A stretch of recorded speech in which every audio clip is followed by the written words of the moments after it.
அறிவோ விநாயகாய நமக கேருமையா தினமே தேவகாராஜனே நன்றே தினத்திலே பகவான் கிருஷ்ணோ தூதாக சென்று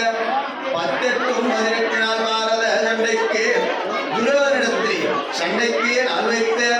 பாண்டவர்கள் ஐவராஜா பெருமாடுபடியான விராட தேசத்திலே பகவான் கிருஷ்ணா மறுபடியான வெளியில பாண்டவர் ராஜாக்களே மூத்தவராக வெளிவருபடியான தர்ம மகாராஜன் பார்த்தார். கண்ணா கோவிந்தா நாராயணா இன்றைய தினத்திலே 18 நாள் பாரத சண்டைக்கு நாளோ நியமித்து நீ விராட தேசம் வந்தாயல்லவா கிருஷ்ண. இன்றைய தினத்திலிருந்து 18 நாட்களாக நாம் எல்லோரும் யுத்தகரம் செல்வோம், போர்களும் செல்லுவோம், குருஷேத்திர போரோ செல்வோம் அல்லவா கிருஷ்ணா. நாம் எல்லோரும் குருஷேத்திரம் செல்லுபடியான வெளியிலே அம்மா திரௌபதா தேவியோ தன்னன் தனியாக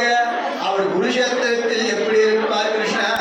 இன்று தினத்திலே அம்மா திரௌபதா தேவிக்கு பாதுகாப்பாக எவராயிலும் நியமிக்க வேண்டும். அம்மா திரௌபதா தேவிக்கு 18 நாள் பாரத சண்டை முடியும் வரையிலும் பாதுகாப்பாக எவரை நியமிப்பது என்று பகவான் கிருஷ்ணனை பார்த்து அந்த தர்மமகா ராஜனோ எட்டுவடியான வெளியில பகவான் கிருஷ்ணன் பார்த்த அப்பா இந்த வருவடியான 18 நாள் பாரத யுத்தம் தண்ணீர் அம்மா திரௌபதா தேவிக்கு பாதுகாப்பாகவா குறைவொன்றும் இல்லாமல் எவராலும் வெற்றியற முடியாமல் குஜபலா பராக்கிரமத்தோடு சிறந்தலோர் வீரனாக விளங்கி வருவடியான சிவனந்தா விமட்டம் என்று சொல்லும்படியான நகரை ஆட்சி செய்து வருவடியான போர் மன்னன் என்று சொல்லும்படியானவன். அந்த போர் மன்னனை எவராலும் வெற்றி பெற முடியாது, எவராலும் ஜெயபெற முடியாது. குஜபலா பராக்கிரமத்திலும் வீரத்திலும் சிறந்த ஒரு வீரனாகவும் போருக்கென்றே வந்திருக்கும்படியான போர் மன்னன் இருக்கின்றான் அல்லவா. இன்றைய தினத்திலே போர் மன்னனை அழைத்து வந்து அம்பாள் திரௌபதா தேவிக்கு காவலாக வைப்போமானால் எப்பொழுதும் குறையென்றே வராது. சீரும் சிறப்புமாக சிறந்ததோர் முறையிலே அந்த போர் மன்னன் பாதுகாப்பாக இருப்பான் என்று தர்ம மகாராஜனோ குருவோ அறிவோ விநாயகாய நமக கேளுமையா ஜனமே மகாராஜனே. பீமசேனன் பார்த்தான், நாம இன்றைய தினத்திலே அந்த போர் மன்னனோடு நானும் அவராகி யுத்தம் புரிந்து அவனை வெற்றியடைந்து ஜெயமடைந்து இன்றைய தினத்திலே அந்த போர் மன்னனை நான் அடிமையாக மாற்றி அம்மா திரௌபதா தேவிக்கு 18 நாள் பாரத சண்டையிலே பாதுகாப்பாக போர் மன்னனை நியமிப்பேன் என்று பீமசேனனோ கூடவோ பகவான் கிருஷ்ணன் பார்த்தார். பீமா, இன்றைய தினம் கிடையாது, இன்னும் 7 பிறவி எடுத்தாலும் சரி உன்னால் போர் மன்னனை ஜெயமர முடியாது, வெற்றியோ அடைய முடியாது என்று பகவான் கிருஷ்ணனோ பீமசேனனிடத்தில் உறவா. பீமசேனன் பார்த்த நாம இந்த தினத்தில் எப்படி அந்த போர் மன்னனை அம்பா திரௌபதா தேவிக்கு பாதுகாப்பாக வைப்பேன் என்ற உறவா. பீமா, இன்றைய தினத்திலே விறகுதலையன் என்று சொல்லும்படியான பெயரோடு சிவனந்தாபுரி பட்டணம் செல்ல வேணும். சிவனந்தாபுரி பட்டணத்தில் விறகுதலையன் என்று சொல்லும்படியான பெயரோடு நீயோ சென்று விறகுகளை விற்கும்படியான நபராக சென்று அந்த சிவனந்தாபுரி பட்டணத்திலே விறகுகளை விற்க வேண்டும். அந்த சிவனந்தாபுரி பட்டணத்திலே வாழ்வடையான மக்கள் எவராயிலும் ஒளிவந்து அப்பா இன்றைய தினத்தில இந்த விறகுடைய விலை என்னவென்று கேட்பாரானால் விறகுதலையன் என்று சொல்லும்படியான பெயரோடு இன்றைய தினத்திலே விலையை முதற்கமாக கூற வேண்டும். அந்த விறகுகளை விற்கக்கூடாது. அந்த சிவனந்தாபுரி பட்டணத்தை ஆண்டவருடைய போர் மன்னனிடத்தில் விறகுகளை விற்க வேண்டும் என்று பகவான் கிருஷ்ணன் கூறி அப்பா இந்த போர் மன்னனிடத்திலே 7 சுத்து மதில் சுவர்களை விவரிக்கும்படியான சுவரோ இருக்கின்றதல்லவா. அந்த 7 சுத்து மதில் சுவரும் இடிந்து உடையும்படியான அளவிற்கு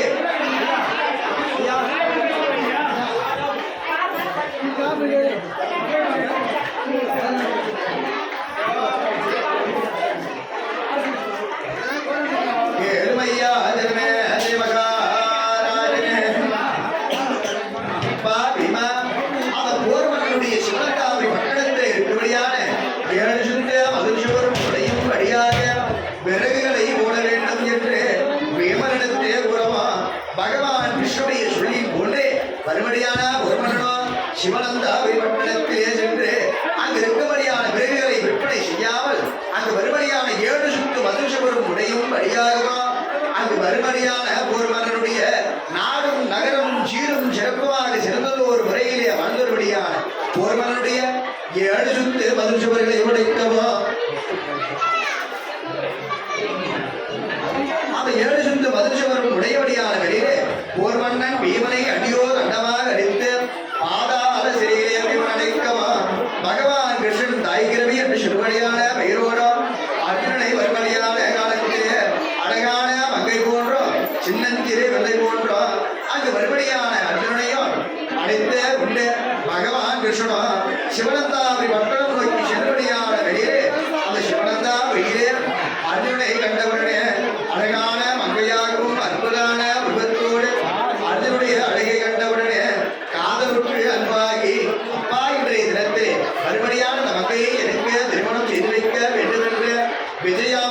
போர் மன்னன் ஒருபடியான பூஜை அருகே சென்று சொந்தம் குடிசையில வீரப்பம்பை வீரசாட்டி மண்டார வெட்டியன் சிறுபடியான 5 பொருட்களையும் காலால் உழைக்கபடியான வேலையிலே 5 பொருட்களும் அடங்கவும் பகவான் கிருஷ்ணனுடைய கரத்திலே போர் மன்னன் கொடுக்கவும் பகவான் கிருஷ்ணன் மறுபடியான வேலையிலே அப்பா போர் மன்னா இனிவரும் காலத்திலே 3.25 நாளைக்கு நாங்கள் வந்தால் பார்க்க வேண்டும் அப்படி இல்லை என்றால் இது இருக்கிறல்லவா சிவனந்தாபுரி பட்டணம் இந்த சிவனந்தாபுரி பட்டணத்தை இழுத்து ஆமனுக்கு இவர்களையும் பருத்தி கொட்டைகள் விழித்து விட்டு இவருடைய நாளாக இருக்கக்கூடிய உபாயம் வர வேண்டும் என்று சொல்லவும் பகவான் கிருஷ்ணன் உரியர் கொண்டு சிவனந்தாபுரி பட்டணம் செல்லாமல் இருக்கபடியான போர் மன்னன் தன்னுடைய சிவனந்தாபுரி மதுசூரனையும் மாட மாளிகை கோட கோபுரம் என்று சொல்லபடியான அனைத்தையும் இடித்து ஆமனுக்கு விழித்து கொண்டு வைத்துவிட்டு அது வருபடியான பகவான் கிருஷ்ணன் உரியர் கொண்டு விமலாய பட்டணம் நோக்கி செல்லவும் கருமகா ராஜமுடைய சொல்லிட்டார் அப்பா என் தம்பியே விஜயாம்பாள் பகவான் கிருஷ்ணனை நாயகருடைய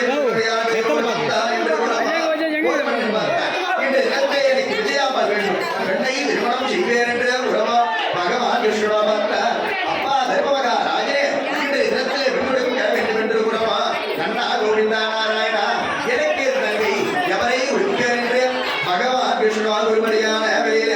அது வருபடியான பகவான் கிருஷ்ண பார்த்தார் அப்பா உன்னுடைய தந்தையாக இருக்கும்படியான பாண்டுமகா ராஜனுக்கோ வருபடியான சங்கவலி என்று சொல்படியான பயிரோ பிறந்து சங்கவலி என்கிறார் அல்லவா அந்த சங்கவலி அழைத்து அந்த போர்மன்னனுக்கு திருமணம் செய்து வைக்க வேண்டும் என்று கூறி அப்பா போர்மன்னா வருபடியான காலத்திலே அம்பாள் திருவதாதேவிக்கு 18 நாள் வாரதண்டை முடியும் வரையிலும் பாதுகாப்பாக இருக்க வேண்டும் என்று உறவோ போர்மன்னன் பார்த்தான் அப்பா எனக்கு வலை போன்று சாதமும் குன்று போதும் அவருக்கோ பனைமரத்துக்கு மேல் விடாமோ கல்லும் சரக்கு சாராய கொட்டு சுருட்டு அவளும் கல்லை புரியுமாக எனக்கு தினத்தோடு வளர்க்கிறானால் தாராளமாக பாதுகாப்பேன் என்று போர் மன்னன் ஒருபடியான வேலையில பகவான் கிருஷ்ணவர்த்த அப்பா 18 நாள் பாரத சண்டை முடிந்து 8ஆம் நாளிலே அவனுக்கு யாதொரு விளைவொன்றும் இல்லாமல் மலை போன்ற சாதத்தையும் குன்று போல மாவிளக்கையும் பனைமரத்துக்கு மேல் விடாவையும் யாதொரு விளைவொன்றும் இல்லாமலும் கல்லும் சரக்கு சாராயம் என்று சொல்லும்படியானவையும் ரொட்டியும் சுருட்டும் அவளும் கலையுமாக முறையில்லாமல் படைப்பேன் என்று பகவான் கிருஷ்ணன் கூறியதனாலே அங்கு வருவதையான போர்மன்னன் அம்பாள் திருவதால் இருக்கு 18 நாள் பாரத சண்டையிலே முறையில்லாமல் பாதுகாப்பாக இருந்து வந்ததாலே இங்கு வருவதையான போர்மன்னனுக்கு மலை போன்ற சாதத்தோடு அமுதம் விற்க வேண்டும் ஆகாரங்களை விற்க வேண்டும் என்று அங்கு வருவதையான பகவான் கிருஷ்ணன்